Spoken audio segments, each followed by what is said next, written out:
From Tally to Cali, It's time to wake up. Wake up! Wake up! Warchant.com is your ultimate Seminole sports source. And this is Wake Up Warchant, presented by Cummins. Now here's Warchant.com's Aslan Hajavandi And Corey Clark.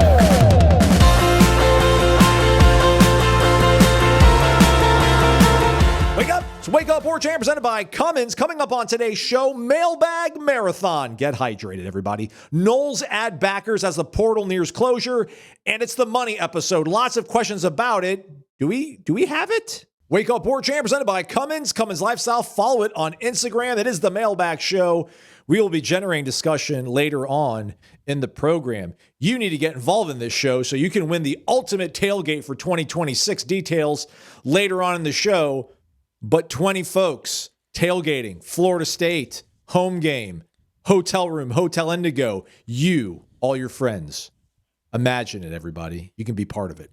Subscribe to warchant.com. I think this is the last day, Corey. The transfer portal closes at what I think is 11:59 p.m. on Friday night. So take advantage of our 50% off sale, 50% off, full access to warchant.com, full access across On3's national network of writers and columnists. Rivals.com recruiting, and then a year access to The Athletic. What are you waiting for, everybody? What's up, Corey Clark? How are you, my friend? I'm good, buddy. I hope you're doing well. I trust you're doing well. Brother, you can't tell me anything otherwise today. I struggled mightily on Wednesday. I might have almost lost my fiance. I was just a wreck. Oh. Listen, I'm very insecure is probably the right word. I'm very insecure when it comes to me not having the handyman gene. Like, I'm not a carpenter. I don't have any of that. Right. I'm not good at this stuff. But, like, I've been getting better. I've been getting better ever since I bought my little house in Tallahassee a few years back. So we've got this garage storage rack that's going to hang from the ceiling, right? And, dude, like, Wednesday, I was just completely stymied. She's, like, out there trying to help out, and I'm just being a complete jerk. Not to her, but just to, like, life in general and everything. And, you know, and then, like, I go to sleep, and I'm like, what am I going to do with this thing? I've got this huge 8-foot-long rack that I've got to hang from these joists in the ceiling that I can't properly locate. I'm like, I'm not going to put this back in the box and send it back. It'd be a pain in the neck. I'm like, don't be a freaking punk, man. Yeah. Don't be a punk, Aslan. Right. 5 hours later, it's up, man. It's up. Good and job.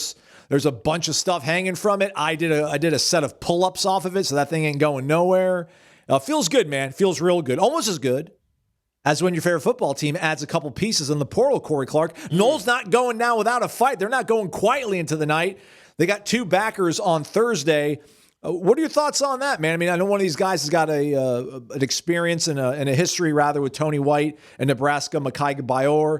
He was originally left Nebraska, committed to Missouri, never enrolled in Missouri, committed to North Carolina this past season. And then Chris Jones, the linebacker out of Southern Miss, who Florida State was in the thick for, but he ended up committing to Ole Miss, his hometown or home state university rather, but then decommitted, I think, on Wednesday, only to turn around and commit to Florida State. So 2 veterans, and I think maybe a little bit better than what you had last year in Stephon Thompson and Elijah Herring. What are your thoughts? Well, I love the Chris Jones one. And why do I love the Chris Jones one, Aslan? The production, man. My man had 130 tackles in 12 games. 130, yeah. He was an all-AC. He was an all – are they in the Sun Belt? I think they're in the Sun Belt. They might be in the CUSA. I think they're in Sun Belt, though. But either way, he was first team – I just looked it up. He's first team all-conference, and he's a sophomore. Yep. So what that tells me is that it tells me, number one, he's a playmaker, and he's got 2 years of eligibility instead of just 1. So he could technically be a 2-year rental. And hopefully the contract lines up like that, where you sign him for multiple years. But when you're that good that early in your career, you might just be an instinctual, really good. You just might be in your bones that you're a good linebacker. Mm-hmm. You weren't. We've all seen them. Florida State used to have them. Guys that were just born to play the position.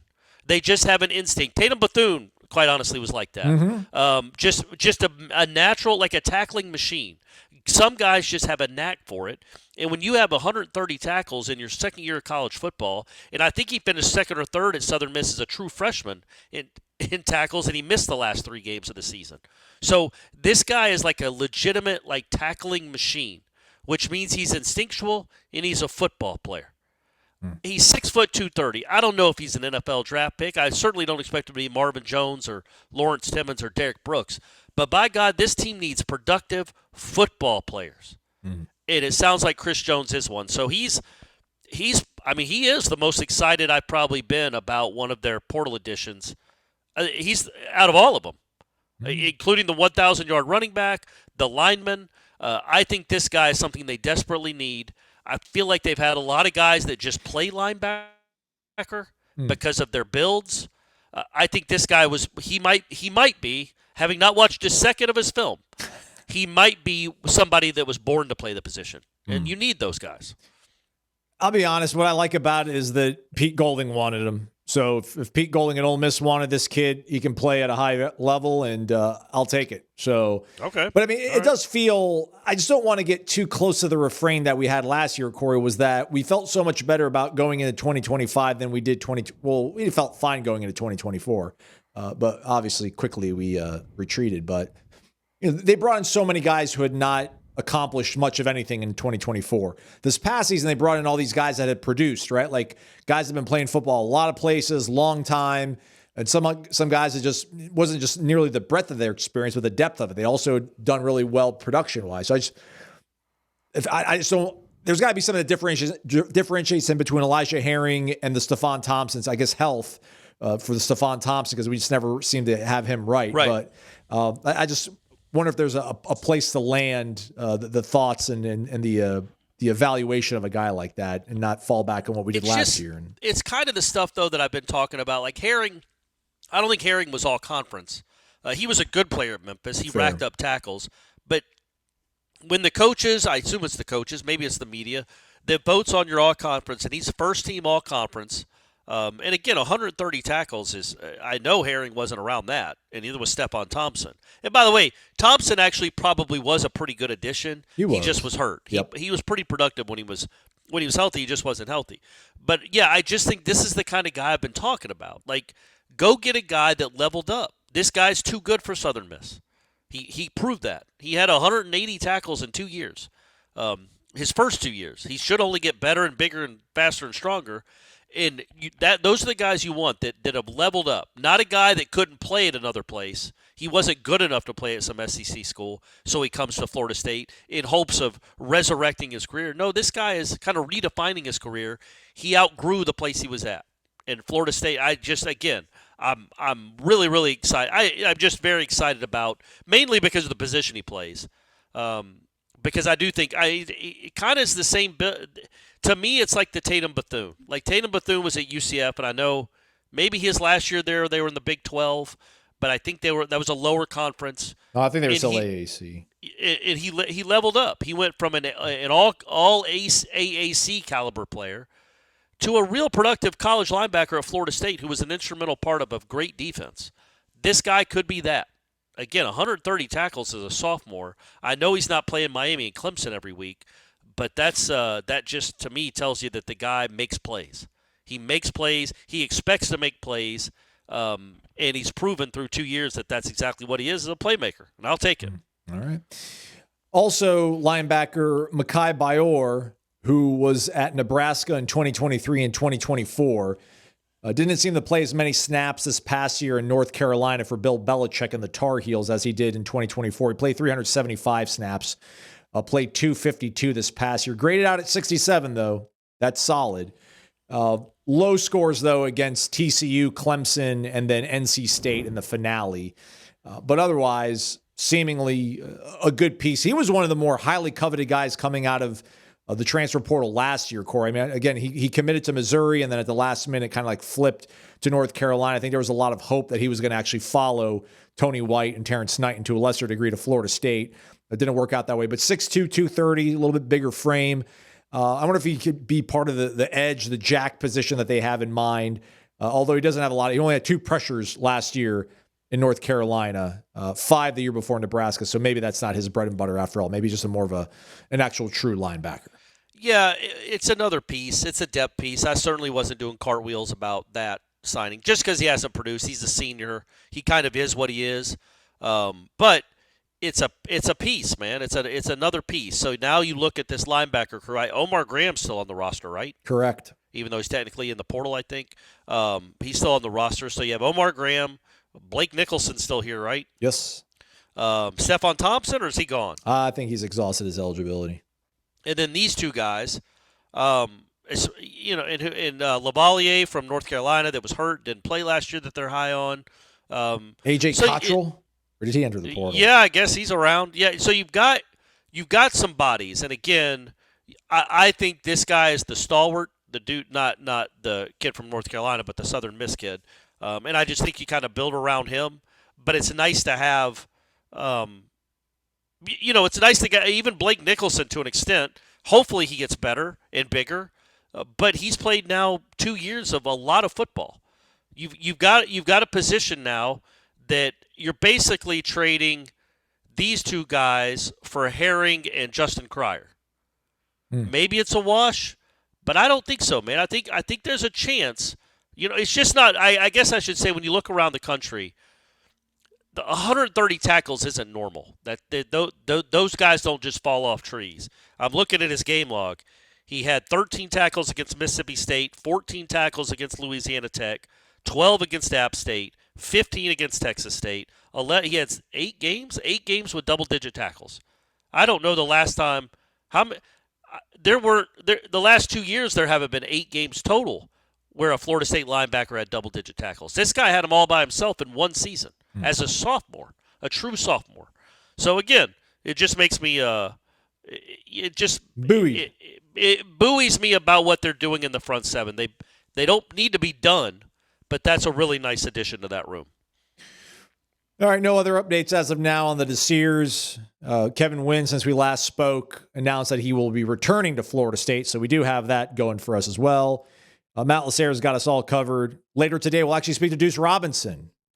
Get his thoughts on how things are going and his return. So that's happening around lunchtime. Check us out over at warchant.com. Let's get to the mailbag after all, Corey. I like this question a lot. Should we turn the cameras on? Not yet. Panama Knoll 4. Imagine you guys had offers to join Dogs Illustrated, Irish Illustrated, Buckeye Illustrated, and they all had offers for you to write for them for monetary amounts ranging from $750,000 to $1 million. Let's say you make $600,000 at Warchant. What would keep you at Warchant? And whatever it is, does FSU currently have it, or can they get it again? Huh. I don't know, man. Like it's different. I mean, I get it. I like the spirit of the question. I love it here because of the people I work with, right? Like, so the analogy would be that, okay, I'll take less to go play for a coach that I like. I just don't think guys care, man. I really don't. Like, I shouldn't say that. Maybe it's not the head coach. Maybe it's like a position coach could kind of change it for you a little bit. But, man, $150,000 is a lot of money. I think for these kids, that's a bridge way too far for a good personality to pass up that kind of money. Yeah, I mean, you'd have to sell it as like why it would be better in the long term financially for you to stay and take a little bit less money if it's going to pay off with X amount of dollars down the road. Florida State can't sell that. To answer your question, yes, for $1.5 million, I would be in Athens or Columbus or Honolulu or Pullman, El Paso, wherever you want to send me. I'll be there for that amount of money. And no, I don't. I hope most people don't begrudge these kids for taking more money elsewhere. The problem is Florida State needs to get into a position where if everything's close to equal financially. Like I tell you this, if Dog Nation in this scenario, I'm making $650,000, right? Yeah. Which I mean, I'd have to be a pay cut, but fine, we'll roll with it just for the hypothetical. But if I'm making $650,000 at Warchant, Dog Nation couldn't offer me $750 or $700. I wouldn't go for that because I do like it. I like it here. I believe in the product. I believe in the people I work with. I like the people I work with. I'm proud of what we do. And it would take more than just a 6% raise or whatever that ends up being for me to go elsewhere. That's where Florida State kind of needs to get, right? Like Ohio State doesn't have to outbid everyone for everybody. Some people want to go to Ohio State because they like to win things. And obviously the money matters. They're not going to take a 90% pay cut to go to Ohio State. But everything being close to even, you want Florida State to get to a place where everything's close to even. They'll stick with Florida State because everything it has to offer and the chance to win football games, a lot of them. And wouldn't that be nice if that became the reality again around here? Yeah, the Florida State needs, can they get it back? I mean, I think part of it is wherever they end up landing when the next phase of realignment happens, right? Because again, if they end up in the SEC and you're in this stadium and every single game is going to be packed because it's under 70,000 and you're bringing in a visiting team that cares deeply and passionately about their team, would create like a whole different kind of environment, I think. Think about that again. Recruiting in 24, the stadium was under construction. They were 2-10. Imagine like coming on a weekend visit for a game. And then 25, you had some great moments, obviously, against Alabama and Wake Forest, but maybe the crowds weren't. Actually, we had good attendance in those games.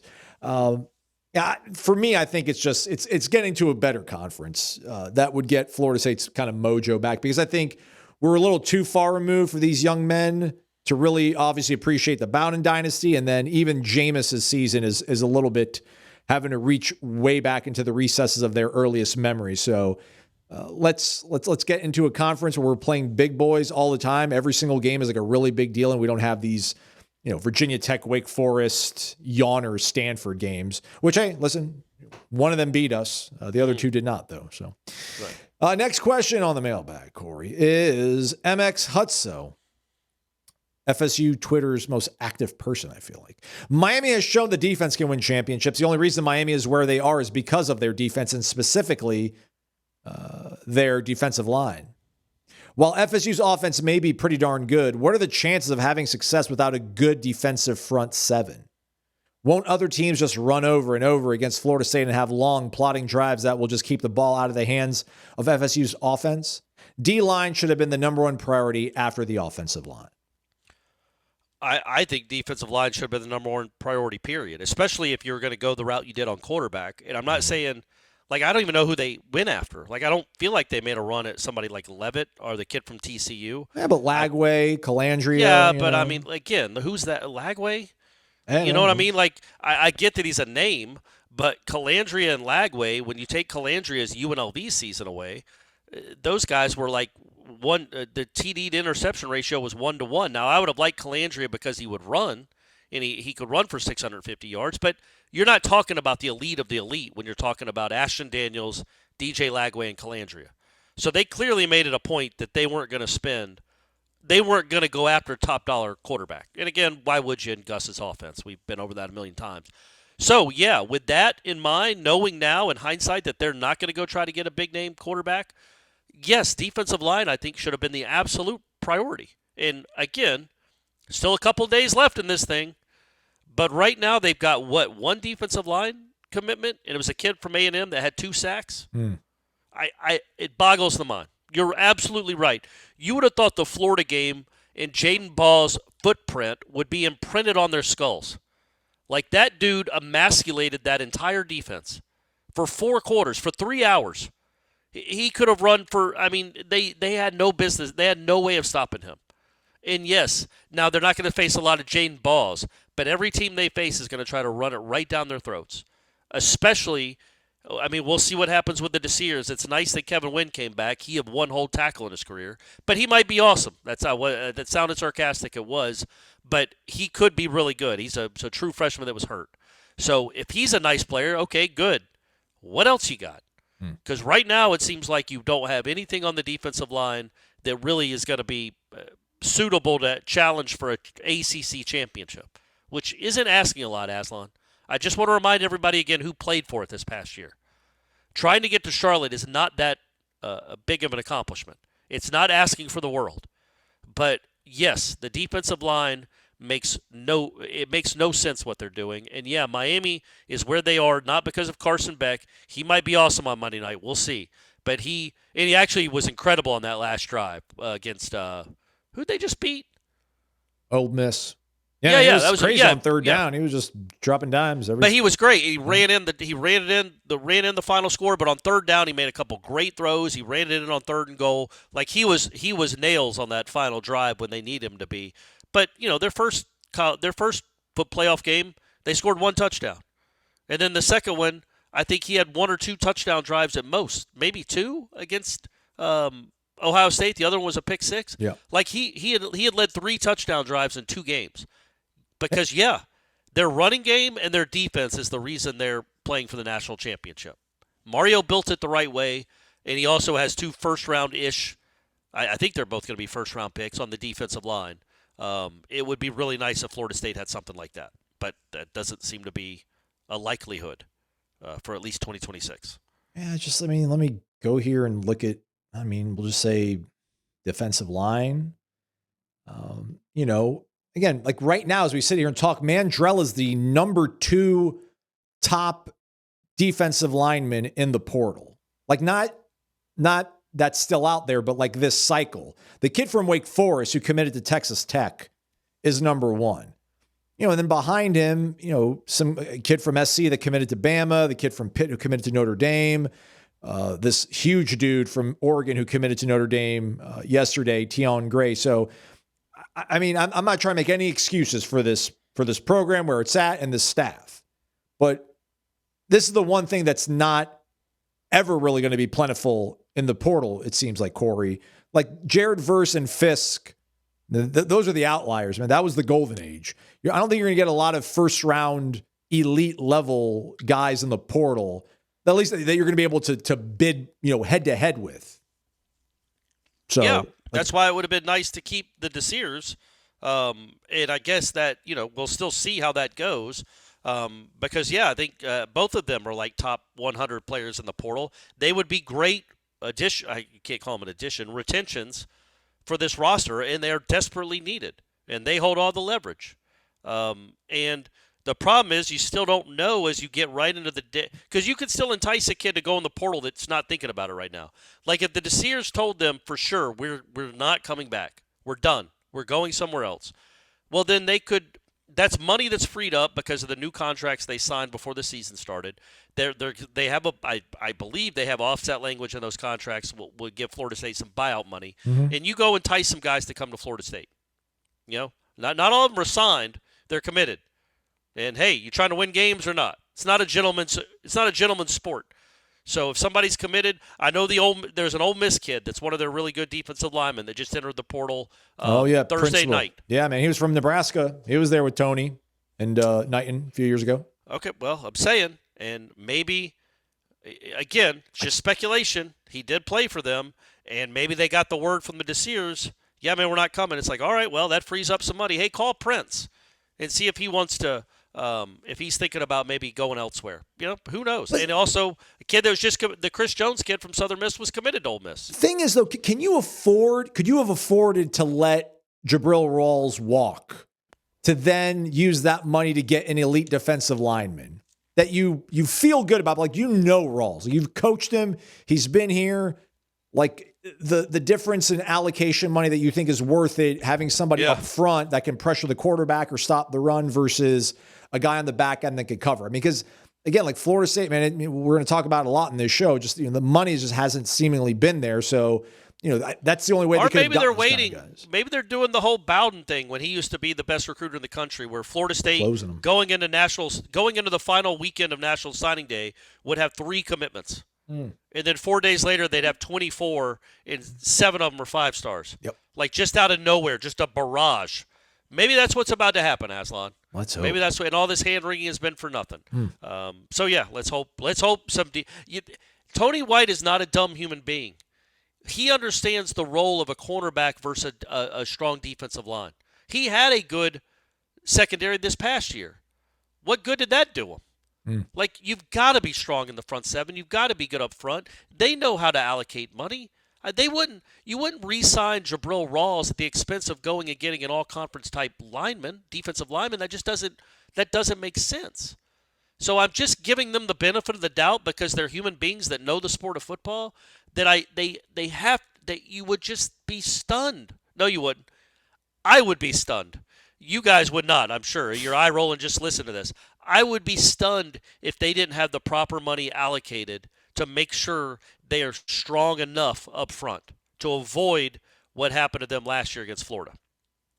Do you know who the number 12 best defensive lineman in the portal this cycle is, according to On3's rankings?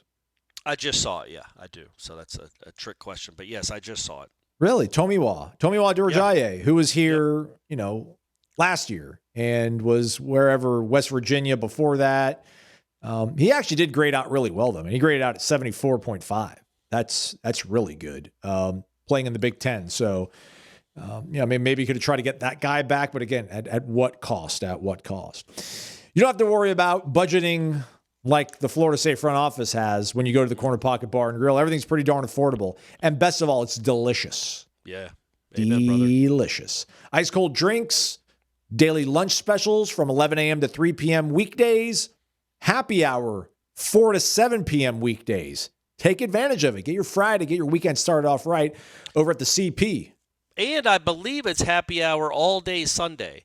Now, that's for NFL, the regular season, but I'm assuming since there's 2 playoff games on Sunday, that'll probably be the case on Sunday as well. So it's either way, there's some version of happy hour on Sunday, and it's a great place to go watch the games. You got 4 NFL games. So you got 2 on Saturday, 2 on Sunday. You've got the national championship game on Monday, so wear your Indiana gear and come to Corner Pocket and cheer against the Canes, because I'll be honest, I got some feedback from some people that were at Corner Pocket for the Miami Ole Miss game. I was not.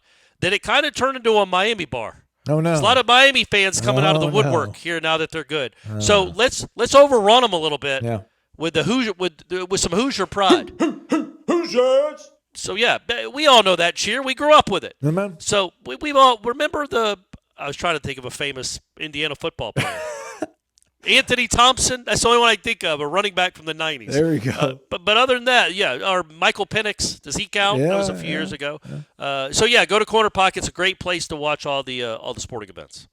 Also, if you want to make your plans well in advance, Super Bowl Saturday, February 7th, Tom and the Cats at CP, everybody. Yeah, Corner man, Pocket that's Bar right. and Grill, cptallybar.com, the website. Ace is the place with the helpful hardware, folks. Why would you wander around a warehouse store looking for paint when you could just swing by your neighborhood Ace? In addition to Ace's award-winning service, we have top-rated paint brands. Plus, our color matching technology allows us to match any color.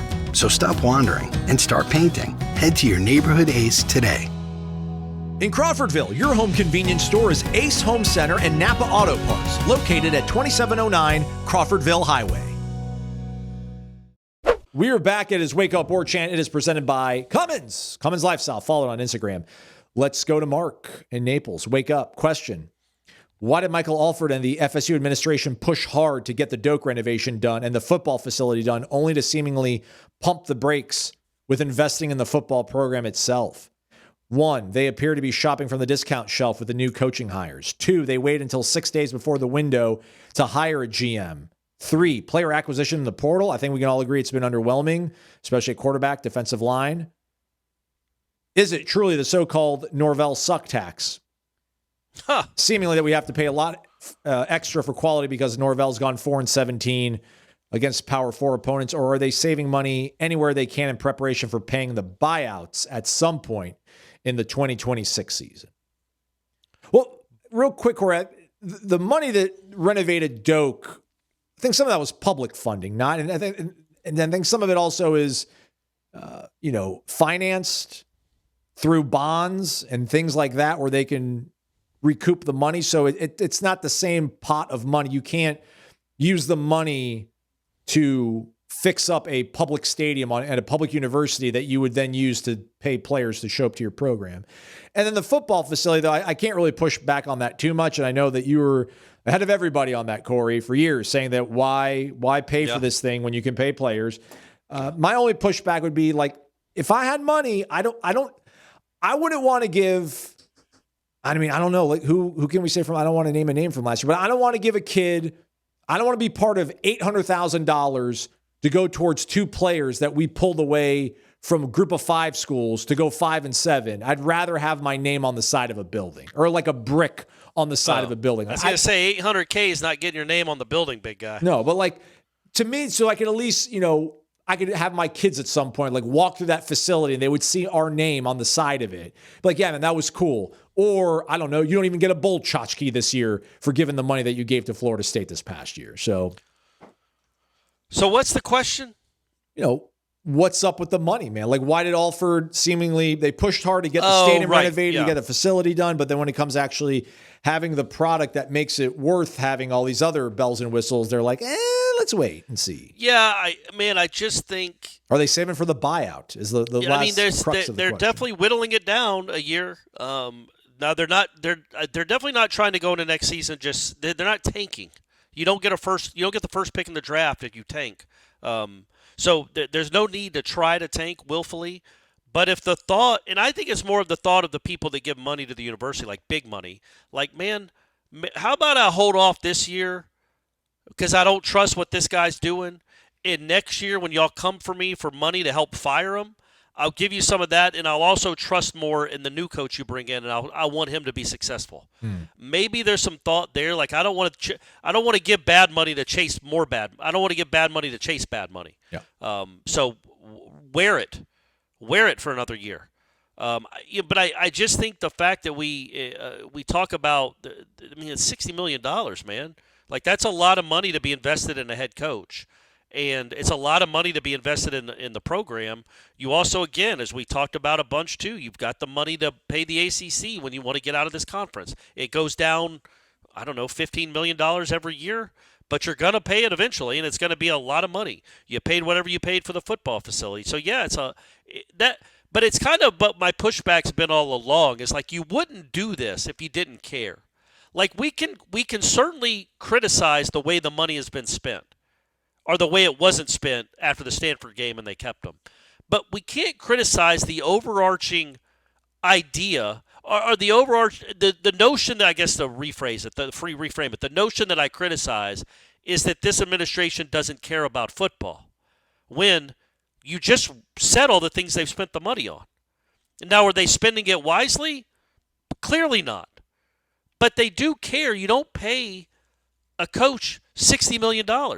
You don't pay an offensive coordinator and a defensive coordinator $5 million combined annually. You don't have a $100 million new football facility. And the renovations at Doak, although, yes, some of that was publicly funded, I think. I'm not an actuary. I don't know, man. But I think that the thing that I got so upset around Thanksgiving, and I'll keep bringing that up, Thanksgiving and December, is not the notion that Mike Alford was doing a great job and they should have kept Norvell. Clearly, I don't believe that. I understood the premise they were working with is like, man, that is a lot of money to tell that guy to go away. And the thought that Florida State isn't serious about football because they weren't willing to spend $60 million to fire the guy. They were really serious about football 2 years ago when they gave him the biggest buyout in the history of the sport. Now all of a sudden 2 years later, because they don't want to pay that stupid buyout, they're not serious about football. That doesn't compute. Those don't line up. Those two thoughts don't line up. You can't be really serious 2 years ago and then not serious now. It's just they're trying to spend their money wisely, I guess, or smarter, and we'll see. I don't agree with it. Again, it's not my money, but I'd have fired him after Stanford. And the one thing we talked about on headlines, again, that I think will be permeating conversations for the next 8 or 9 months till the games start, is the negativity that's around this program. I don't think they understood what keeping him was going to do. Also, keeping him and then watching him get his defense get its head bashed in by a 4-8 Florida team. After you lose to NC State because you lost another road game, because why would you ever win away from Doak? You say he's coming back. And to show how reinvigorated the program and the team was by that wonderful news, they went and got smoked by a 4-8 Florida team. So, yeah, man, there is a negativity that's around this program and around that AD and around this administration that is not going to go away anytime soon, and I understand it. I don't know what they're doing with the money. Again, Chris Jones wasn't cheap. We'll see what else they got, and maybe they make a big splash in the next couple of days. But I do think they're spending more money than anybody in the ACC, not named Miami. And maybe Clemson. I would think them and Clemson are kind of close. Real quick, yeah, the bonds, you have to show to get that finance and to get that money, you have to show that there is a direct case for increased revenue. So that's when you show that you're going to make the stadium and you're going to have all these different luxury boxes and it's going to create all this new funding. Savannah Bananas, baby. Yeah, right. Little PBR, little professional bull riding coming. DJ Lagway, no. Can't give you money for that. No. But also there's no direct case. That's the same. That's kind of the argument with, and I guess it's not the way to run a program. It's just kind of how I see it. Like, would I rather spend $1 million on Ashton Daniels, give or take $800, or $3.5 on DJ Lagway? Yeah. I think it's money better spent on Daniels. I could be completely wrong. Lagway might win the Heisman next year. He just had to get out of that suckfest in Gainesville. That's the same thing to me as, would I rather spend $60 million to get rid of Mike Norvell? Or sorry, would I rather spend $80 million to hire Alex Golish? $90 million, whatever it would end up being. I hope they win a national title. You've just made him the complete bottom barrel hire for the last 6 weeks, 3 months, And he's got a good quarterback, and I do think he's a good coach. The problem is he's not. This is all a crapshoot. Yeah. There are no gimmick. There are no certifiable just dudes in the coaching profession that are going to turn your program around. So basically, you're taking a chance and paying a ton of money for somebody that might be good, but odds are probably won't be good. Or you take the devil you know, which, by God, Mike, take the red cape off. Put the pitchfork away and quit being a devil. Be an angel again, man. But so they spent money to keep the devil they knew, not because they weren't convinced, and they wouldn't be other than Kiffin and Cignetti, that there's somebody out there that would absolutely be a home run can't miss. And so, yeah, DJ Lagway, Ashton Daniels is clearly not a can't miss, but neither was DJ Lagway. And he wasn't. I don't think he's worth the price tag for a non-can't miss quarterback. Just like there weren't a lot of great. I didn't think there were a lot of great options in the coaching cycle. We've been dropping some knowledge, Corey, but let's drop some bags. Let's drop a gift bag, courtesy of our great friends over at Cummins. But before we do that, Corey, do you notice what's over my shoulder over here? I do. I see it, man. We're all very big. We're very excited that you found the last copy. That's not in my garage.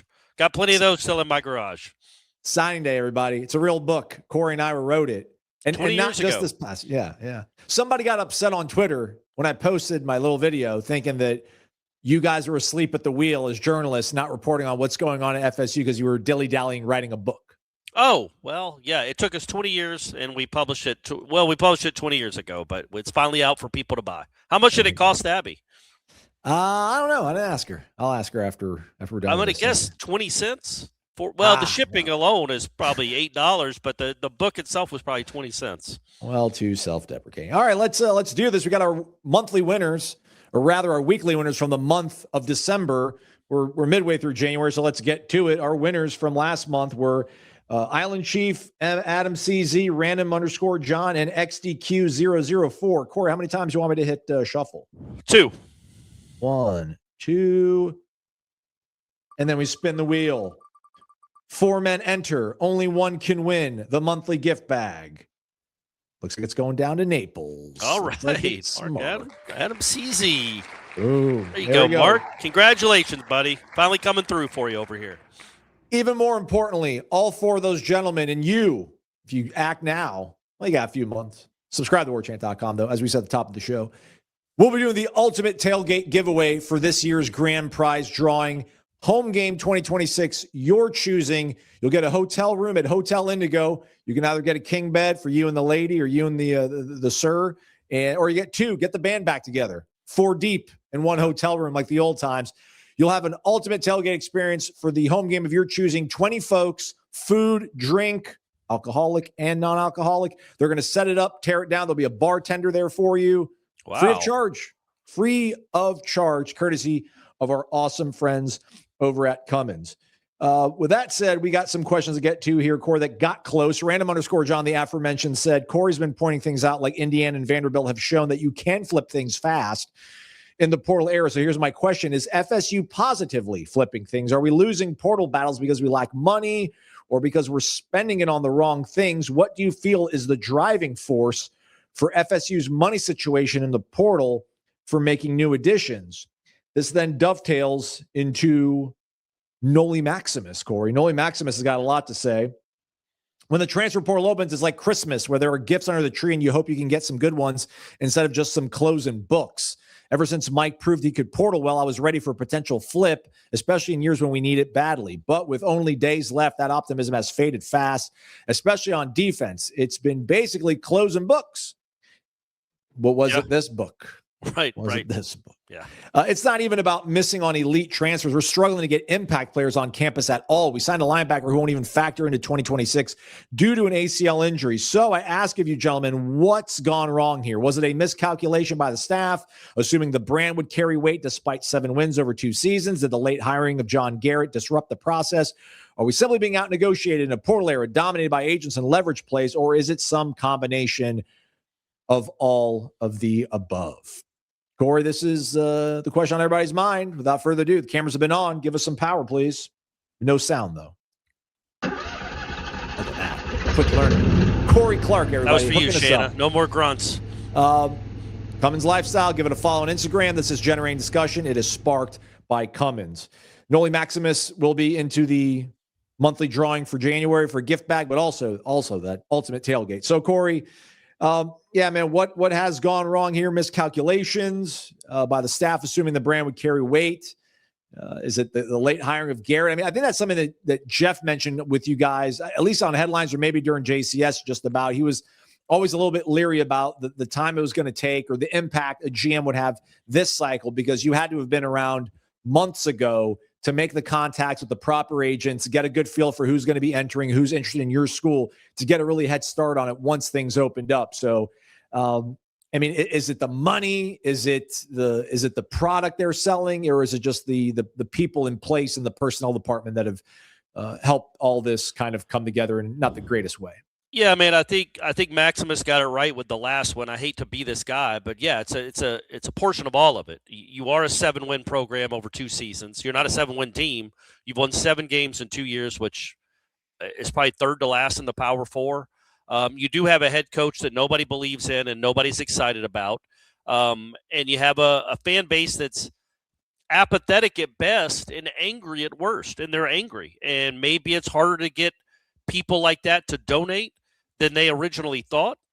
And there's negativity around this program with good reason, because it's been a lot of negative on Saturdays and Fridays, whenever they play on Friday too.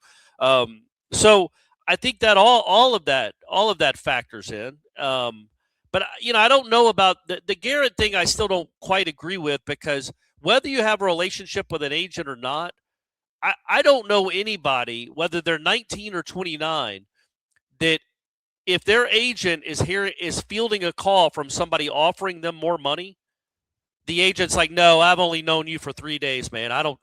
My client doesn't want your money.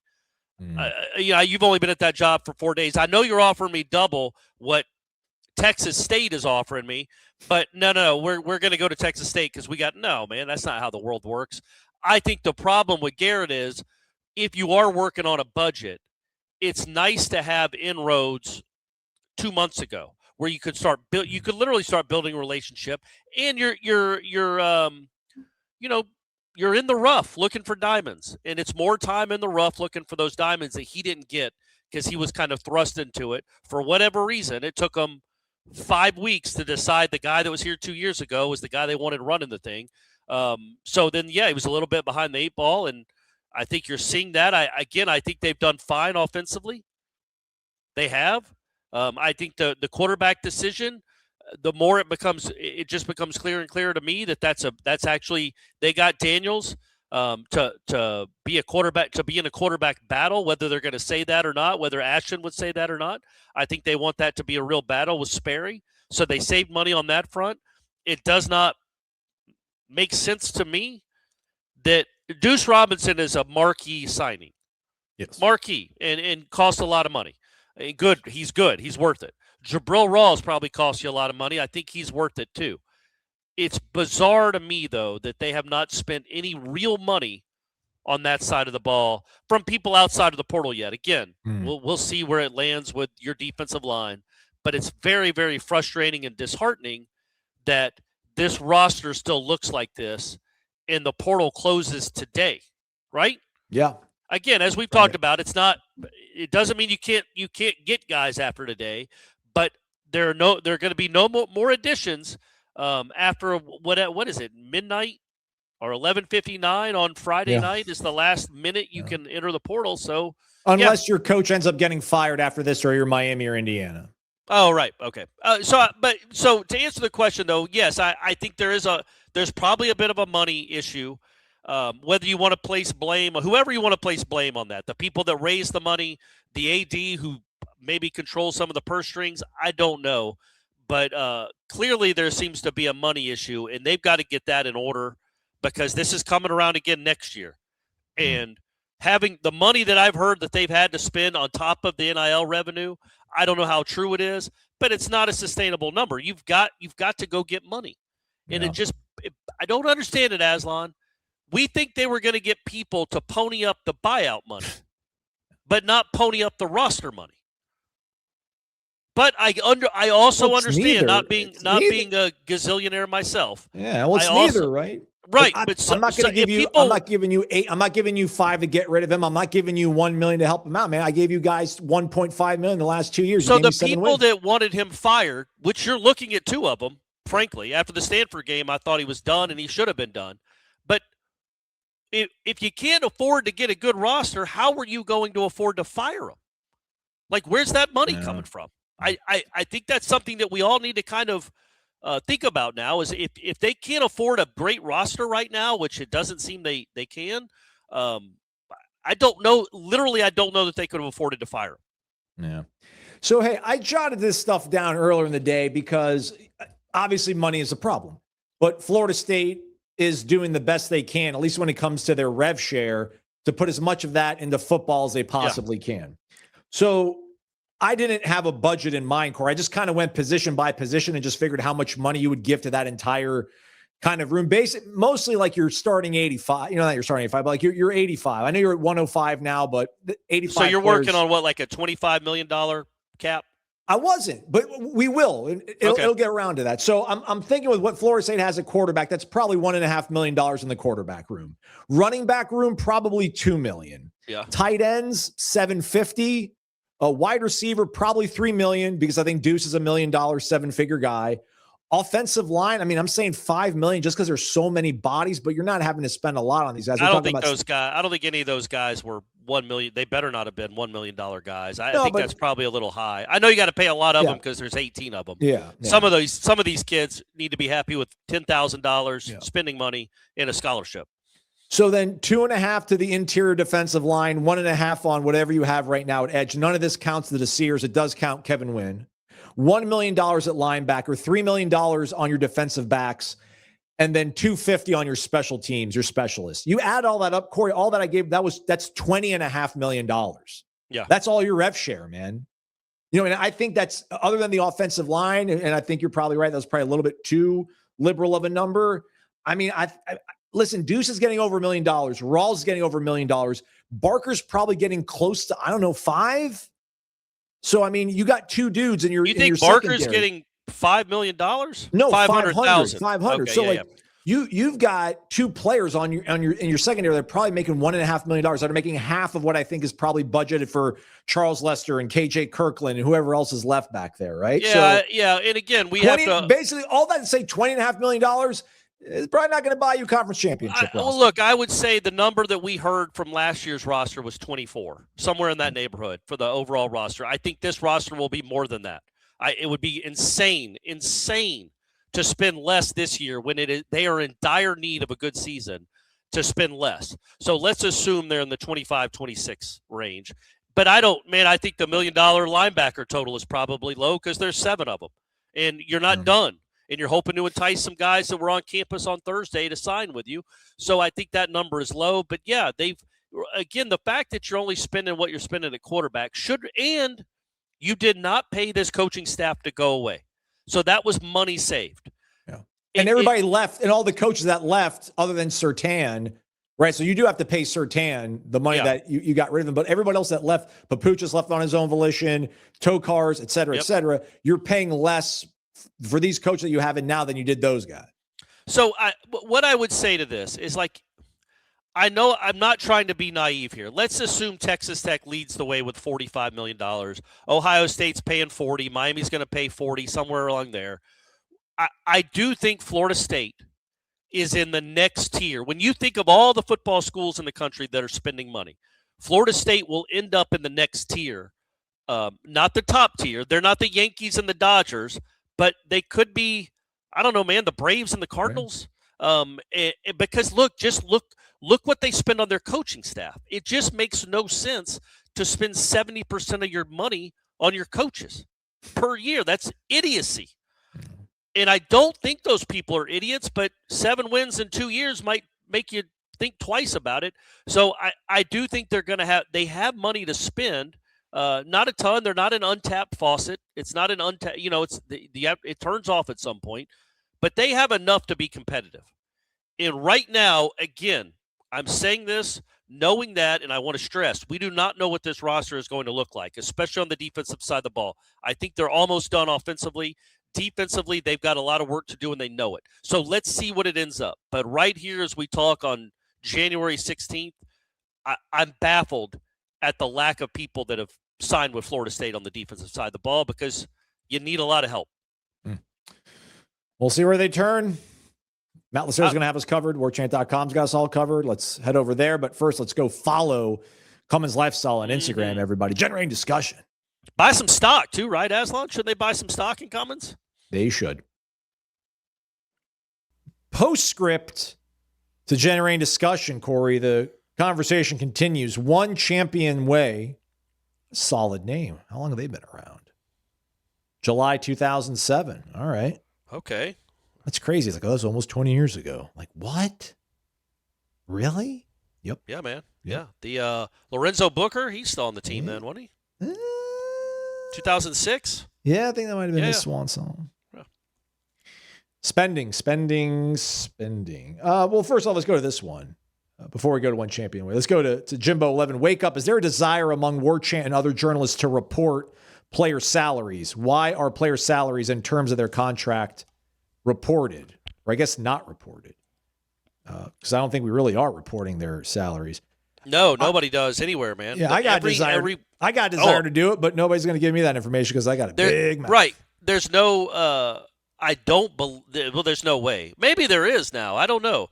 The sunshine laws, I don't think they fall under this. This isn't a state government entity contract. It's a contract between a third party and that's like saying, I think they're independent contractors. Yeah. So it'd be like me wondering how much I don't know.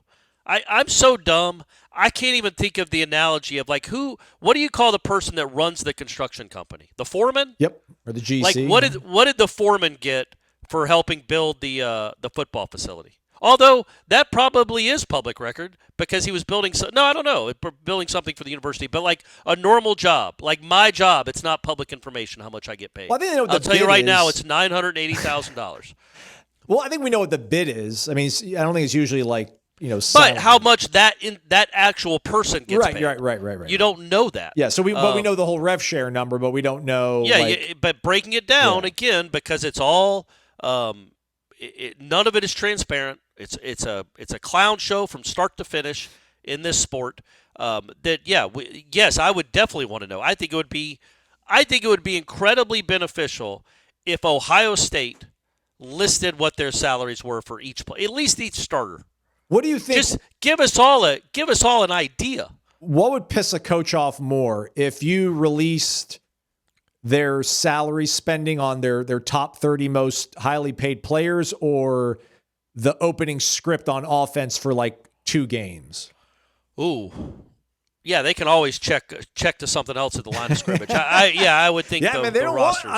I think they talk in the locker room a little bit. I've never once asked you, and we're old. Yeah. What you make? Oh, we're old. We don't do that. You think? I guess 20-year-olds. Abby was saying. I bet the Desir brothers probably share what they're getting offered. I guess. All right. But do you think like the Deseers know what Kevin Wynn's making, or do you think like Caleb Downs knew what Jeremiah Smith was making at Ohio State? Probably not. I would say maybe the Sears know the win. Maybe they don't know the win number because they're not in the facility right now. But I don't know, man. I feel like people probably knew how much Tommy was making. I bet you people kind of know what Deuce is making. Yeah, but he's not telling. Would he really tell people that? That's hey, true. Yeah. I don't know if I'll be there tomorrow, or later on today for Deuce. No. Go ahead and ask him how much he's making. See if he answers. Deuce, what's up, man? First off, how much you making? How much you making? What was? Just give us an idea what the raise was percentage-wise. Yeah. All right, so one Champions Way, what is being handled differently with NIL and the Battle's End retaining talent than in 2023? Do they have less funding, less control in negotiations, or players just getting paid more now? I know our record is a black eye, but what else has changed on the NIL Battle's End side since 2023? And then our guy Greenville asking, do we just not have any money? I keep hearing about saving money on the staff to give us money to spend. Is it the administration sacrificing this year's team to have budget to pay Mike off? Alford, to my understanding, was a bean counter at heart. So could that be his overriding motive, simply to spend as little as possible and stash resources for whatever his plan is? No, that was David Coburn's reputation. Alford spends, well, and also man. he had to get them back to the black. Like they were really hemorrhaging money back then. Yeah. I mean, so they said. It's like all these TV and Hollywood studios say they're losing money. They cook the books. I do think Florida State was losing some money at the turn when Coburn was the AD, and they had to get some stuff rectified. But yeah. The answer to that question is the salaries went through the roof. Well, also, to my understanding, Corin, you can correct me if I'm wrong, if I'm speaking out of school here.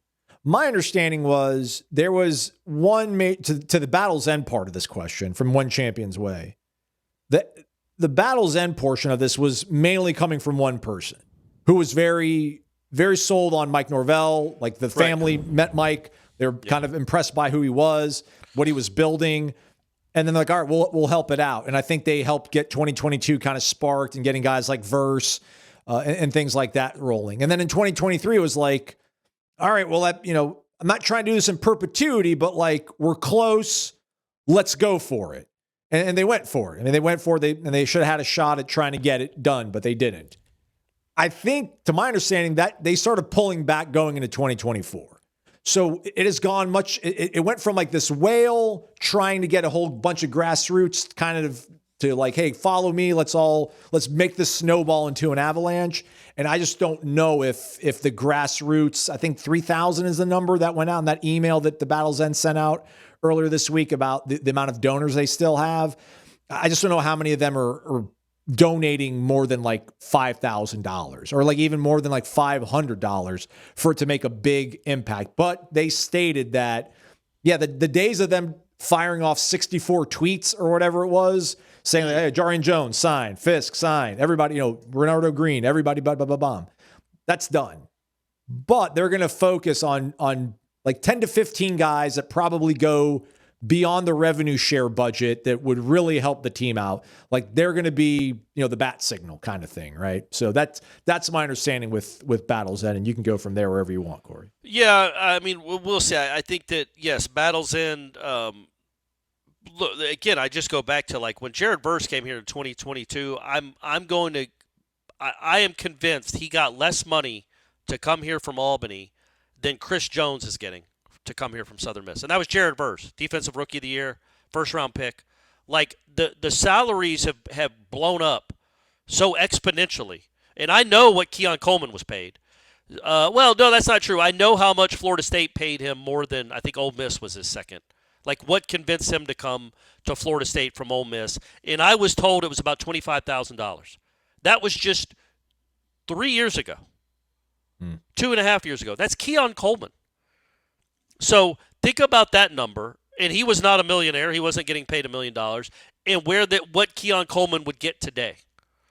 And that's just in 3 years. Like, Florida State was really kind of out in front of it. And then everybody caught up real quick, and they had as much or more resources, especially in the SEC. They had more resources and more money, where just because you're out quick, all of a sudden Florida State was playing a different game in 2022 and 23. And they were smart to lock those guys up before the season even ended at 22 and have them all say they're coming back and they're running it back. That was very, very smart. But I can tell you, Jordan Travis didn't get as much as Tommy did. That's how much it's changed. I mean, close probably. Yeah. But what would they have had to pay Jordan Travis to come back today? Oh my gosh! And we're acting. And I'm not talking about a guy that was here in the 90s. Yeah. He was 2023. So that's how much the salary portion of this has changed. Where even now, whatever Florida State spends on from their revenue share, whether it's, let's say it's $19 million or $18 million from the revenue share, that's not even enough to field a competitive team. 3 years later, which I'm 100% convinced that roster in 2023 was not getting $18 million total. Now $18 million wouldn't even get you a starting. It wouldn't give you a starting 22 that could compete in the ACC. So yeah, it's just, I think more than anything, and I don't think Florida State adjusted well to it. I think, when you have one main benefactor, maybe you go get 3 or 4 more. I'm not blaming Battle's End. I'm not blaming Michael Alford. I don't know those dynamics. I don't know who should be in charge of it. But somebody needs to be in charge of raising money specifically for the roster. You know what I'm curious about? I heard, Jeff mentioning, oftentimes that Florida State was kind of caught flat-footed this cycle because they thought that house settlement, ref share was going to create all these rules, and there was going to be this kind of, medium salary cap, not maybe baked in over hard, or what is that how they say an egg? Over easy? Baked in over hard? I've never over medium. I guess over. I've never ordered it over hard. Well done over. Yeah, I just say over medium or over easy. Anyways, all that to say that, Another thing about eggs. In commercials, whether it's Denny's or some pan that you can fry, non-stick pan, they always show the eggs on them sunny side up. Yep. Sunny side up sucks. Yeah, Do you eat your eggs sunny side up? No. There's like 2% of the people on earth probably eat their eggs that way. But every time you see an egg in a commercial, they're always sunny side up. Yeah. Why? Here's a bunch of salmonella. It looks best. It looks probably most appetizing for TV. I don't think so. I look at a sunny side up egg and I'm like, ugh, I wouldn't want to eat that. No. It's like putting a burger upside down. Yeah. Anyway, go ahead. Sorry, Aslan. So, get that out. We're in this position because Michael Alford, allegedly was not on board with huge payments that were going to go over and above what rev share was, and we're going to trigger NIL go, whatever clearinghouse stuff. But my thing though is, I know it's only been 2 weeks, week and a half since John Garrett got hired. But if there were people that had money and were willing to spend the money, wouldn't Michael Alford not be like, hey man, okay, we need everybody coordinated now. Like, we need the money now. Let's go. And if you've got the money and the willingness to help Florida State and you just got the green light from everybody, why would you not give the money to help out the program? If you really cared and you had the money, it wasn't that big of a deal for you. So that's one interesting thing I'd like to talk to Jeff about, because I know he said it several times, either on Headlines or his show, but Alford's like, yeah, man, we're not doing it. We're not playing this way. But then once you realize you have to, why couldn't they have rounded up a couple of the big time donors to actually, wouldn't they be on standby? Like chomping at the bit, like, man, I want to pay. I want to help. I'm sick of this losing. Like, I want to pay. No.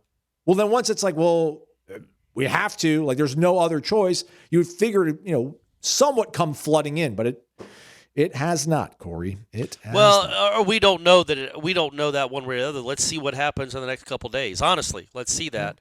Because it just, again, I know I'm naive. It just defies belief that Florida State would have people wanting to pay money for big-time football players, and the AD, whose job it is to oversee a successful athletic department, most notably the flippin' football team, would be like, no.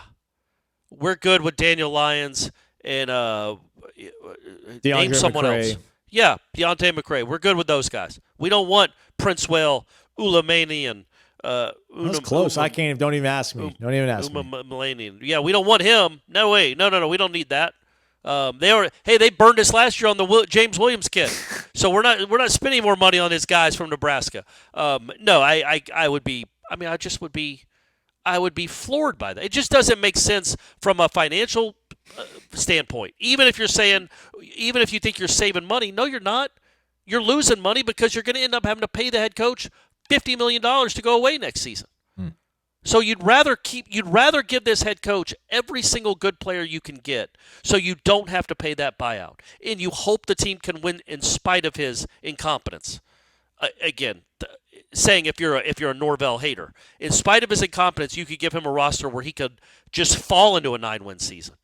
That's more that makes more sense than to just say no. Let's pull back. Let's save money so we can fire him next year. Oh, what's the buyout next year? Well, only about 50. It's still a huge chunk of change. You really need to get this right, and you need to flip and figure out a way to put a winning football team on the field. In scrimping, I think I never get that right. Skimping. Yeah. I don't know why I want to throw an R in there. Scrimping like it's like I'm Bubba Gump. But skimping on the football roster is mind-boggling stupid. So let's just see what it looks like, gang. Because if they don't land a couple big-time defensive linemen or another big-time, linemen, whether it's the Desirs or two guys out of the portal that are awesome, my head's going to explode. It just wouldn't make any sense, Aslan. Anyway, sorry, go ahead. We need to make sense. We need to make dollars. Let's do it over at Underdog Fantasy Sports. Let's all be responsible, though. Here we go. National title game, Corey. They got some real sicko lines on here. I love it. Are you ready? How did I do? Did we ever look and see how we do on these things? I just see my dwindling balance. Oh, okay. So we didn't win the last bet either? We have not won the last bet, but I can't. Did we come close? I know I went 2 for 1 on whatever I offered up. Or maybe you did it. Yeah, no, we went 2 for 3. Okay. Ramsey didn't get us the over on the tackles. You crushed it on Stroud and Rodgers on their yardage. Okay. I went with Aaron Rodgers. Yeesh. I went last weekend with the playoff, and I totally bombed. Or no, a few weeks ago with the first round of the playoffs and did not do well. But here we go. Here's some real sicko stuff, Corey. Carson Beck, 9.5 yards, first drive passing yardage. You can either take, there's no lower, only a higher option. Higher. Okay. Higher. I guess they're just saying they're going to get a first down. I do think they'll get a first down on the first drive. Fernando Mendoza, first drive passing yards, 19.5. Or do you want something else on him? He's got 56.5 first quarter passing yards. Man, what's with this? We don't just get a game total? We can give you the game total, 249.5 for Mendoza. I'm sorry, no, 223.5. 249.5 total yards, passing and rushing for Fernando. Oh, let's go higher on that. Okay. Yeah. There we go. Hey, Tommy Castellanos did that in a quarter. Ain't nobody scared of these Canes. If Tommy can do it, what's his name? Fernando. The reigning Heisman winner on your ballot, Corey. I know. I even had to type his name in. I'm old, man. What are you going to do? Francisco Mendoza is a cooler name, though. Let's be honest. Malachi Toney, 8.5 rushing yards, 61.5 receiving yards, 22.5 yards longest reception, 4.5 yards on the first drive receiving. What's his just for a touchdown? It's a 1.11 multiplier. So could we just throw him down to be over a touchdown? Yep. To score a touchdown? Yep. What about 2 touchdowns? Is that an option? No, but you could do that. He scores the first touchdown of the game, and that's about a 5-1 amplifier. No. Let's just do that he's going to score a touchdown. Okay. And we want Mark Fletcher, or do you want Elijah Surratt, the receiver for Indiana? For what? Anything. Just something. Fletcher. Let's do Fletcher. 9.5 receiving yards, 69.5 rushing yards, 83.5 rushing and receiving yards, 16.5 longest rush.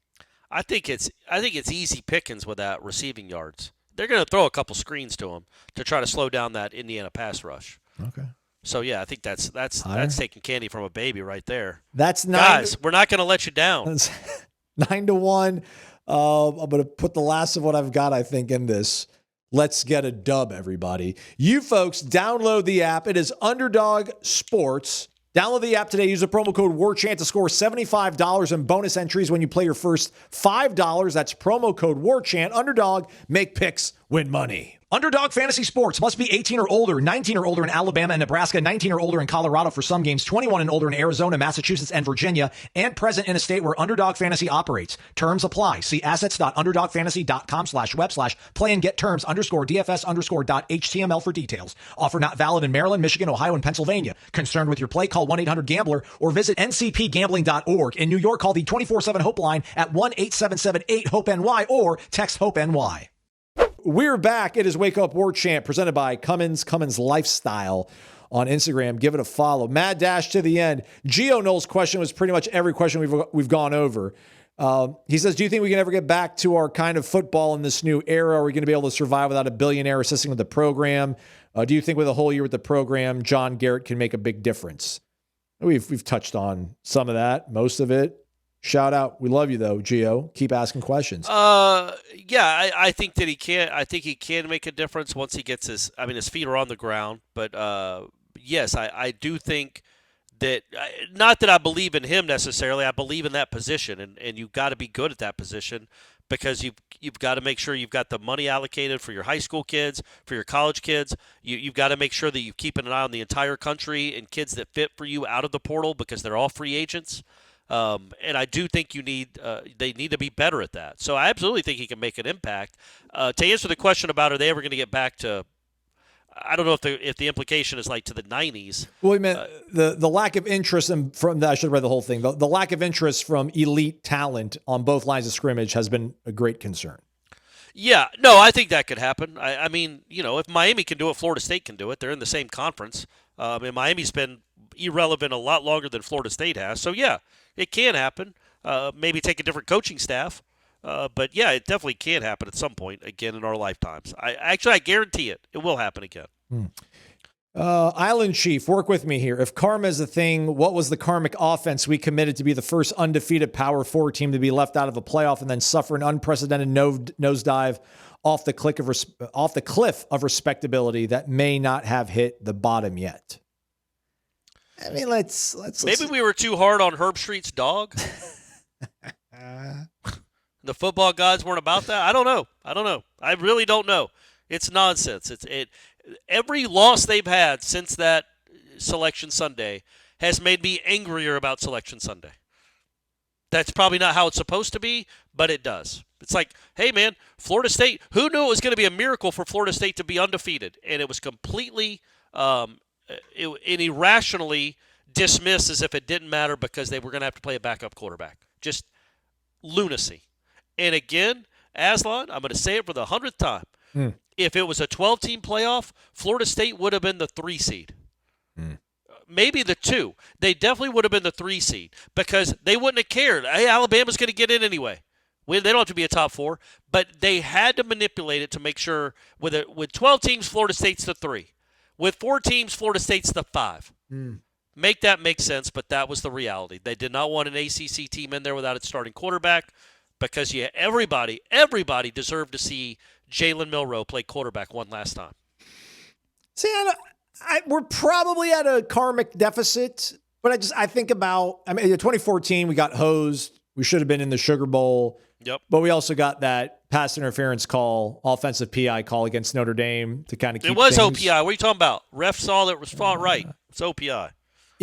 Corey and I keep going back on this. We'll never see eye to eye on it. 2000, we get to go to the national title game because of our brand. Benefit of the doubt. We lost head-to-head. Team that had the same record as us, we get to go. No, it wasn't the brand. It was literally that time. I absolutely disagree with that. It was the computers. That wasn't a brand thing. That was the computers thing because, again, Washington was 11-1 too. And Washington beat Miami. There was human polls involved, though, and it's still Florida State, and we'd played in the national title game, 4 out of the last every 5 year, years. our whole year. No, I get it. But I'm saying, like, if Washington had been 9-3, Miami's in the national championship game. Washington was 11-1 too, and they beat Miami. So why should Miami have been in over them? There were 3 teams 11-1. Washington beat Miami. Miami beat Florida State. So they went, and Florida State beat the bejesus out of everyone else they played. But I can understand that Miami fans would be upset. They did have the head-to-head. The problem was they couldn't really use that argument because Washington had the same record as them, and Washington beat them. So anyway. 2016, we get thumped by Louisville. We have the same record as Louisville. We get to go to go to the Orange Bowl. We got to go to a really cool bowl game. They went to, I don't know, the Mayo Bowl. So, but yeah, I don't know. 95, Virginia. Could that have been a touchdown? Should have been a touchdown. I don't know. If you want to look at that. But hey, what national title game? Didn't we fumble? Didn't we fumble and we got away with one kind of? And yeah, you're right. And against Nebraska in '93, William Floyd absolutely fumbled diving over the goal line. They gave him the touchdown anyway. And Nebraska had a clear recovery. And for your younger folks, this was well before instant replay in college football. But I do think, if I remember correctly, Florida State said the players kept saying they actually scored on the play before. And that wasn't called a touchdown. But I don't remember what the play was right before. But they say he definitely got in, and it wasn't called a touchdown. So the next play, he wasn't in. He fumbled. And William had a knack for doing that, unfortunately, because he was an unbelievable football player. But he had a couple tough fumbles in his career. But yeah, hey, you're right. And man, there's a lot of it would be funny to for a Georgia Tech fan to listen to Florida State fans griping about how unlucky they've been over time. Yeah. You know what I mean? It's just like, come on, man.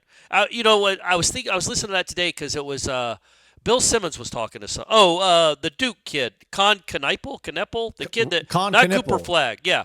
So apparently dude. he's from Wisconsin. He's a big time football fan too. He plays for the Hornets. He's a very good rookie player for the Hornets. But they're talking about football, and he was lamenting how unlucky the Packers have been because they have had some devastating playoff losses over the last 20 years. And then Simmons was like, "Yeah, but imagine being like a Lions fan listening to this." Yeah. And I was thinking, "Yeah, or what about a Falcons fan?" Right. Like it's all relative. Like Miami football fans, they are feeling great right now. Unbelievable. They are, they're 60 minutes away from a national championship, which would be their 6th. But man, they went 24 years of straight heartache. So if you're good enough, you're always going to have. It's always going to feel worse than it probably really is to outsiders. But at the same time, enough is enough with this. And if it's getting rid of Mike Norvell, if he just needs to be sacrificed, and I'm talking about like if in October, if they start off slow, rip the Band-Aid off and let it gush. I don't care. But it will get back to normalcy. This isn't just Florida State fans' lot in life forever. But there are going to be ups and downs for every program moving forward. I mean, Alabama might be awesome next year. I have no idea. But they're not looking great right now. No. And 2 years ago, they were the best program in the country. And now they've lost, I think, 8 games in the last 2 years, and they don't know they're losing guys in the portal. Miami doesn't know who their quarterback's going to be next year. Like there's a lot. There's going to be a lot of fluctuation from year to year to year. The problem is Florida State. They redline, man. This is ridiculous what they've been the last 2 years. But they will get back to a normal heartbeat where it's a normal up and down. Like if you look at not an EKG machine. What are those things where you're by the bed? Is that an EKG? Yeah. I thought it was a heartbeat machine, whatever it is. Yeah, it'll be a normal one instead of the one where you just flatlines and you hear the tone. We got our weekly czar question, Arsan7. Also, Jinx It says, as I write this, men's basketball is up and actually looks competitive. That's refreshing. Yeah. Tough one against Syracuse. But yeah, just ask us if we were czars. We got 24 hours to fix things. What do we do? Then we also have a similar question from, who was it? Our guy, Big Steve-O. He thinks that, first off, Corey, I get your point on Miami returning to the forefront of the sport, but I'm one of those who would rather see that program burn down than win a natty. Yeah. Hoosiers! He put that in there.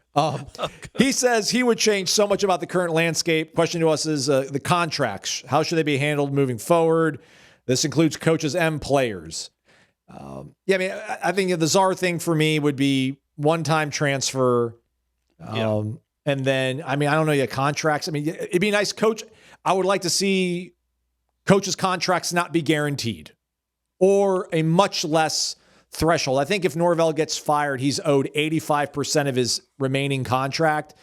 Man, make it 33. Y'all are making like $50 million. It's like $50 million his contract. Take the 33%. You failed miserably. That's why you're being fired. And that's not a Mike Norvell shot. Like any coach that gets bought out, like Jimbo at A&M. No, man, like you failed. We'll give you some money to leave, but we're not giving you 85%. You failed. So, again, obviously that's not Mike Norvell's fault. It wasn't Jimbo's fault. It's the college presidents and administrators that keep putting these contracts in front of these coaches to sign. Stop doing it. Yeah. Stop doing it. Until you stop doing it, it's going to keep getting done. And then the agent is going to tell you, well, this is an insult. 33%, are you crazy? This is an insult. Well, then good, go, bye. Bye. The Ravens can't have 9 head coaches. Good luck trying to find another job, man. Bye.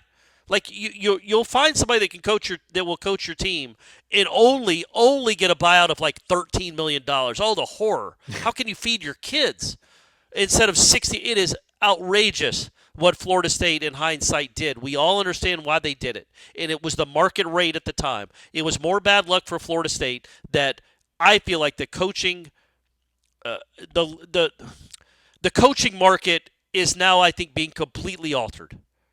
I brought this up on headlines. I don't know if I brought it up here or not. How important are head coaches really anymore? Yeah. You know, how important are they really? The Lions should have kept Ben Johnson. That his name? Yes, correct. Yeah. I did it. I know. Sorry, man. Dan Campbell, you love him. He goes for 4th down. He's a huge dude. He would crush your skull. Ben Johnson was the reason that team was so good the last 2 years because that offense was unstoppable because of him. Well, the talent, sure. But he knew what to do with that talent. You don't just go and replicate that. Todd Bowles should have kept Liam Cohen, man. Liam Cohen was more important to what Baker Mayfield was and what the Bucs were than what Todd Bowles is. And I think hopefully presidents and ADs will realize in this day and age, in the professional sports model of college football, head coaches aren't the end-all, be-all, and giving them those types of contracts is asinine. You have to give yourself some leeway in case it doesn't work out. It can't be all for the coach and nothing for you if things go poorly. And these coaches, including these universities, Florida State most notably included, because they had to pay Taggart $30 million to go away, they're going to probably end up paying Norvell $50 million to go away after this next season, perhaps. They do it to themselves. So stop doing it. But I don't blame the coaches for that. But it is asinine and it's out of control. And hopefully this new world order will have these universities realizing head coaches aren't everything. Clearly Florida State doesn't think that. Florida State knows head coaches aren't everything because they kept the guy that's 7-17 in the last 2 years. So they're proving the point, but then they're going to pay him $11 million anyway. And there's no out in his contract. And yes, it would be nice if he gave another donation to the school again, because it is sickening. Not that he's cashing the checks. It is sickening that some guy that was born in Texas, that made his bones under Todd Graham and had a couple good years at Memphis, is bankrupting Florida State football, something that I've been passionate about for over 40 years. And a guy that I'm not going to say he's an interloper. He was a Florida State fan, and I wouldn't call him an outsider, and I do think he genuinely cares about doing a good job. But it is sickening that they owed this guy this amount of money. Mm-hmm. But that goes for all of college football. If Indiana falls on its face the next 2 years, which it won't because Cignetti is apparently just, he's incredible. He's the Bobby Knight of football. If he, without the off the court, off the field stuff, if he falls on his face the last 2 years, Indiana's going to owe that guy probably, $45-50 million? Oh, more because he signed a huge contract. Yeah, I think like 80. The difference is Indiana football was nothing without Curt Cignetti. If he does fall on his face the next 2 years, they'll always have this 2-year stretch where they'll be forever grateful to Curt Cignetti. Man, Mike Norvell, nobody's grateful to Mike Norvell. This place was better before he got here. And it won a whole lot of games and a lot of trophies. But you're held hostage by that idiotic contract that he signed. Also, that's just me lamenting. I can't. It's me complaining about something with no real alternative and no solution, which is the Corey Clark way. I just complain to complain with no real solution. No, everyone loved it. That was good. That might be a breakout video. One thing I would add on the czar thing, I would go to Congress. I would make them push a bill through to give college sports an antitrust exemption, because the only way this is going to get fixed is to avoid making them full-time employees and just, let's put the clamps on them from up top from DC. All right, Corey, I'm going to read these 2 deep questions. You can either answer both of them, none of them, or one of them. Warchant GNBH. Wake up. Great programs have a head coach who attracts the best talent coordinators. Saban did it for years. His coaching tree still bearing fruit. Player retention seems to be a big problem for most programs due to the transfer portal. What can FSU do to reshape the culture for its contract employees like coordinators, aside from getting a new head coach? My point is, as a fan who never wants to see a bad year and an endless coaching carousel in my program, what needs to be done down to the bones of this university? Love the show. And then Aaron P., wake up, first time posting, long time listener. He's been around since November 2025. See, now I'm interested. So he's been listening for a while. It's cool that he joined just a couple months ago. What if he's a long-time listener, but it's his first time posting? I wonder what drew him out, where he's like, you know what, I got to ask him. Okay. Because I feel like it's something I might have said that he didn't like, and he wants some clarification, or he wants to understand what in the world I was talking about, or what in the world you were talking about. Yeah, no, November 28, 2025, I think he was hoping all of us. So we're going to have a new head coach, and he was here for the coaching search. Right. Sorry, Aaron. Sorry, buddy. First time posting, long time listener. Always been a huge supporter and fan of those in-season live shows and all the work you guys do throughout the year. But here's my question. Thank you, by the way, Aaron. Appreciate that. Welcome. Yeah, thank you. To Warchant. At this point, tell everybody, Aaron, that you're so glad you subscribe. And what's the big deal? Just do it, everybody. All right. At this point, is Florida State's biggest risk actually not a roster hole, but losing the identity that made the 23 run special? Granted, there were a great deal of transfers on that team, but guys like Jordan, Jared, and Johnny still felt like our guys. I worry with all the negotiations and for all intents and purposes, holdouts going on right now, that culture built around Jordan and Verse seems to be eroding. What one decision most determines whether this is an ACC title contender or just a mediocre 5 or 6 win team? Oh, wow. I didn't see that at the end of it or whatever. Real quick, Cora, it's going to be interesting, the players that they're getting. I mean, listen, Bayor, we maybe don't have high expectations. He's a guy who was at Nebraska. He committed to Missouri in the spring window and then in the winter window and then changed his mind and transferred to North Carolina. It's his 4th school to a certain degree in the last 2 years. Yep. I mean, Barker obviously has voiced his discontent. If the Desirs come back, I don't think bridges are burned, but there's just so much other outside noise, I don't think, and baggage from all this stuff that's not going to go away, especially when I don't think they've got a really firm, not culture, but leadership, man. They don't have a Verse. They don't have a Jordan Travis that's going to set this standard. So I am worried about that. But I don't know if there's an identity from the 23 run that you could ever bottle up and just uncork on any team. And then I don't know about reshaping the culture for contract employees and what needs to be done down to the bones. I don't know. Yeah, I just wonder when you talk about NFL teams too, what you don't hear culture a lot. You hear it some, but you don't really hear it a lot. All of a sudden the Patriots are good, really good. They might win the Super Bowl. Last year they were horrible. Well, the head coach matters, but so does the quarterback. And I think what you got with that head coach was, because they're all free agents or they're pro football players. So did all of a sudden those guys start caring more about the New England Patriots way and the way we do things here in Foxborough? Mr. Kraft expects that. No, man. They're no longer incompetently coached. They're coached well, and they have a good quarterback. And I think that the point being, when it comes to culture, I just think so much of it is just winning. When you win, you're going to keep playing hard. You're going to keep playing hard. You're going to believe in the guy that's that's steering the ship. Right now, for better, well, not even for better or worse, that doesn't even make sense. Right now, there aren't many believers in the guy steering the ship. That's really hard to build a culture like that, no matter how much money you're paying, when nobody outside, maybe some guys inside, don't really believe, maybe even coaches, don't really believe in the guy that's running the show. But that can all change if you go win in Tuscaloosa. That can change. It doesn't mean it's that way forever. Right now, it's really hard to have a culture when your culture right now is poor. It's losing. It's what they're used to. That's what you're defined as. You're a losing program right now. We'll see if he can get out of it. And I just think the one decision. Yeah, there's so many more than that. I think personally, as we sit here on Friday, January 16th, the day the portal closes, the decision that needs to be made is we're going to spend top dollar right now, today, to make sure we have a front seven that can go win the ACC.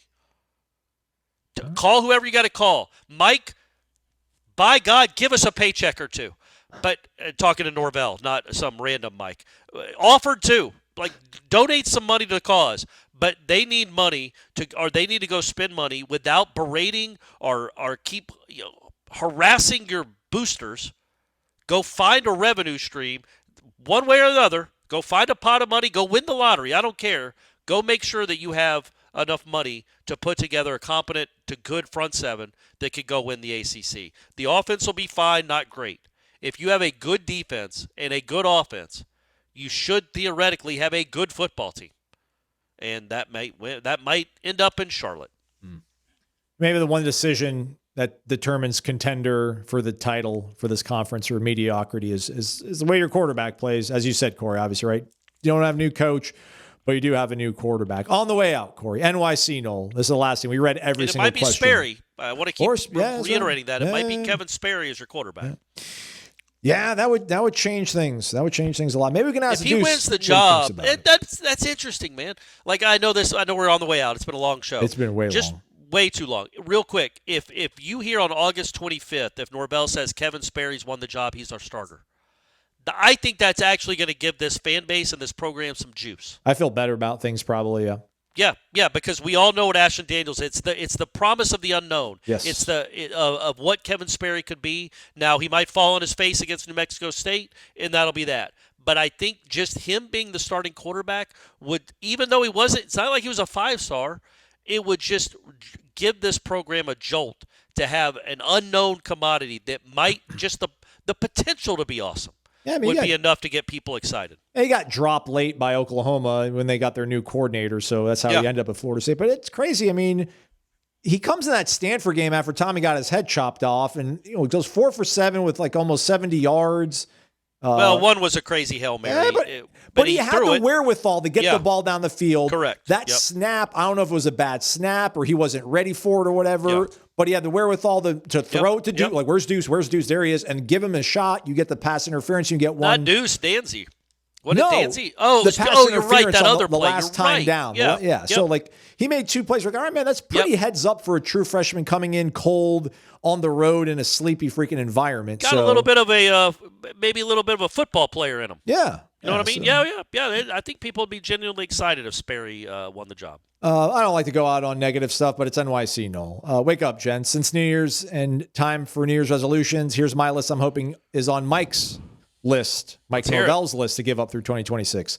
Morning practices, thumping of the chest, talking to the team on the field before heading to the locker room at half, breaking the rock, running race with linemen at practice, always going for it on 4th down, kickoffs in the end zone, water guns at practice. What should we add? Well, I don't think they do water guns anymore, right? Because David Johnson's not here. R.I.P. Look, the cash down stuff is ridiculous. That's my number one, and that has been my number one since day one. Yes. More than the morning practices is just it's corny, man. I don't, and I feel more comfortable saying it because my man's 7-17, so I got the arrows out. But imagine Bear Bryant or Signetti, if you want to keep it modern, rubbing his fingers together, making a cash money sign on 3rd and 4th down. Yeah. Like, it's one thing the players do it, the head coach does it too. And it's corny, man. Yeah. It's just corny. Agreed. You don't need those little tricks. This isn't middle school football. You don't need the little tricks to say it's cash down. Everybody, hey, do they have a meeting about it? Like, are they going to make sure that, these defensive players know and all these freshmen know, hey, guys, first meeting, number one, coach is always going to talk to you on the field before we go into the locker room. Why? Don't ask questions. Number 2, cash down. What's that mean? 3rd down. Okay, we're going to hold up a big board that has a cash money sign on it. Oh, okay. And then also, you're going to run stadiums for days if you don't get your fingers up in the air and yell cash down. Yeah. It's like, all right, can I hit the portal? Like that's the. It's just it's a bizarre. It's just not. It looks. And it always has looked, and I readily admit that I was not saying this when they were going 13-0. I was not finding reasons to complain, and I will find all reasons to complain now. I didn't say much about the morning practices then either. No, sir. So I understood. But it just looks JV level. Mm-hmm. It looks cheesy and comical and not serious. Yep. Ohio State doesn't do it, I don't think. I know Kirby Smart isn't doing it. And I know no great football coach in the history of this sport has ever felt the need to do it. But it's fine. Does it matter? No, not really. It's just one more annoyance. But, yes, that I would add that one. Sorry, I just took 5 minutes. Aslan, you go. I would just say add to it maybe a little more media seasoning training, a little bit better behind the mic, a little less flowery, a little less word salad, a little less buzzy word pouring in, dedication. I wouldn't mind him ripping players publicly. Not like to the point where you're like blaming them for losses. He always does a good job of taking his own accountability. But never being like, well, yeah, man, you got to make that catch. You got to make that catch. He'll say, well, we got open. We had the right play call, but we had a challenging result. We had a difficult outcome. It's like, no, you could just say he dropped the ball, man. You could just say Randy Pittman dropped the ball. And Randy Pittman needs to catch that pass. That's a walk-in touchdown. He dropped it. And it'd be nice if Squirrel White could catch a punt. That's on us for putting him back there, but he could have caught that punt. But mainly because they are all professionals now. Yep. They're professionals. This is part of the deal. You don't get to treat them like coddled little kids anymore when some of them are most of them are making more than people listening to this show are making. To play 12 college football games a year, they're making obscene amounts of money. You are allowed to criticize them. Without being personal and without blaming them for the loss, you could take away some of the flowery language and the way you talk about it and couch and qualify everything and just say, yeah, he screwed up. It's a ridiculous play. All right, we made it to the finish line. Thanks for doing this, everybody. Sorry, everyone. Hope you all stayed till the end. Hit the thumbs up on the way out. Make a nice post on the Warchant Tribal Council letting us know that you made it to the end. We certainly would appreciate it. Again, we'll speak to Deuce Robinson later this afternoon, 12:15 or so. I'll be on the lookout, warchant.com. I don't know, are we going to have transcription done, Corey? I don't. It depends on if I can get there. Shout out to Stephanie. She had surgery this week. She's still on the mend. Hand surgery. Nothing too serious. It's easy for me to say. Oh, also real quick, shout out to Peter Warwick. Yes. I wrote a column about it, but elected to the College Football Hall of Fame. Way too late, but it's awesome that he's there because he absolutely belongs. All right. Good stuff. Jeff Cameron Show, 1 to 4 o'clock, and we'll talk to you folks on Monday. Have a great one. We appreciate it. He's Corey Maslin. Thanks for listening to Wake Up Warchant, presented by Cummins. Cummins Lifestyle. Follow it on Instagram.